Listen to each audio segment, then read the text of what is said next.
Everyone, আজকে আমি আপনাদের সাথে শেয়ার করবো সৌদিরা কীভাবে গাহওয়া বানায়। গাহওয়া কাটে গেছে আমরা বাংলাদেশিরা যেমন কফি বানিয়ে খাই, কিন্তু সৌদিরা খায় গাহওয়া। তো এই যে দেখতে পাচ্ছেন কোরার মতো জিনিসগুলো, অ্যাকচুয়ালি এগুলো হয়েছে গাহওয়ার বিন। হ্যাঁ, তো আমি এখানে দিয়ে দিব। তো আপনারা অবশ্যই দেখতে পেলেন যে আমি 1 কাপ, ছোটো একটা কাপ দিয়ে 1 কাপ গাহওয়া দিয়েছিলাম, গাহওয়ার বিন। এখন আমি গরম পানি দিয়ে দিব, দিয়ে এটা আমি 15 মিনিট জাল দেবো। জাল দেওয়ার পরে আপনাদেরকে দেখাবো যে এটা আসলে দেখতে কেমন হয়েছে আর এটা বানাতে কি কি লাগে। দেখতে পাচ্ছেন কি সুন্দর একটা কালার এখনই চলে আসছে, আর দারুণ স্মেল। আর এটা খেলে অনেক উপকার আছে, সে সাথে অনেক ক্ষতিও আছে। আর এই যে আপনারা দেখতে পাচ্ছেন এই বয়মটা অ্যাকচুয়ালি বড়া ছিল। এই বয়মটা কিনে আনতে 3000 টাকা লাগছে, ঠিক আছে। এটা যখন বড়া ছিল কিনে আনা হয়েছে 3000 টাকা লাগছিল আর কি। তো শেষ হয়ে গেছে, আর একটু আছে।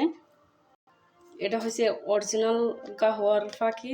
তো এইগুলোর অনেক দাম, সত্যি অনেক দাম।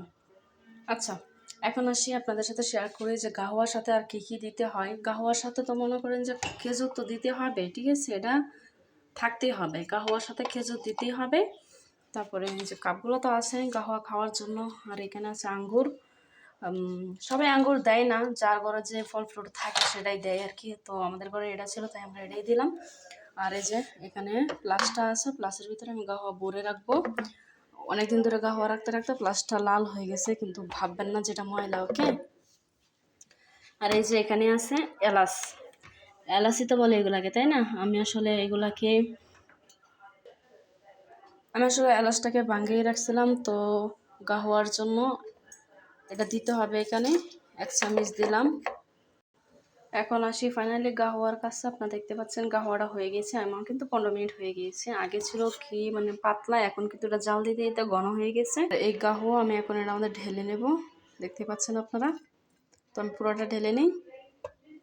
আসলে আমি পুরো গাহওয়াটা এটার ভিতরে ঢেলে নিয়েছি। এখন এটা কত ভারী হয়েছে আর খেতে কীরকম হয়েছে সেটাও আমি আপনাদেরকে দেখাচ্ছি। আমি খাবো, খেয়ে আপনাদেরকে দেখাবো।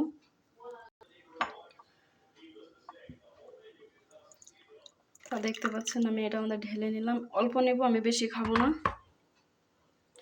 আমি আসলে আরেকটু নিলাম, তো এখন আমি এটা খাবো। এই যে এলাচটা দেওয়া হয়েছে, এলাচটাতে না একটা পিনিক আসে, ঠিক আছে। আমাদের বাংলাদেশে যেমন চা বানালে মানুষ আদা দেয়, এখানে গাহওয়ার ভিতরে এলাচ দেয়, নয়তো খেতে ভালো লাগে না। এটা অনেকটা ওই যে কফির মতো, কিন্তু এটা না খেলে পরে নেশা হয়ে যায়। একদিন খেলে পরের দিন খেতে হবে না, হয় মাথা ব্যথা করবে। আর এটা অনেক উপকারিতা। আর কিছু খারাপ দিক তো আছেই, তবে আমার কাছে খুব ভালোই লাগে। খেয়ে দেখাই, হ্যাঁ। আসলে প্রচণ্ড গরম ছিল, তাই আমি অফ ক্যামেরায় খেয়ে নিলাম। সত্যি দুর্দান্ত ছিল। আজকে আপনাদের সাথে শেয়ার করলাম, ভাবলাম শেয়ার করা উচিত আর কি। অনেকদিন ধরে তো গাহওয়াটা বানাই, কিন্তু কখনো শেয়ার করি না। আজকে গাহওয়ার রেসিপি আপনাদের সাথে শেয়ার করলাম, গাহওয়া কীভাবে বানাইতে হয় আর সৌদিদেরকে কীভাবে দিতে হয় খাওয়ার জন্য, এই আর কি। তো ভালো লাগলে লাইক কমেন্ট শেয়ার করবেন guys, please subscribe my channel.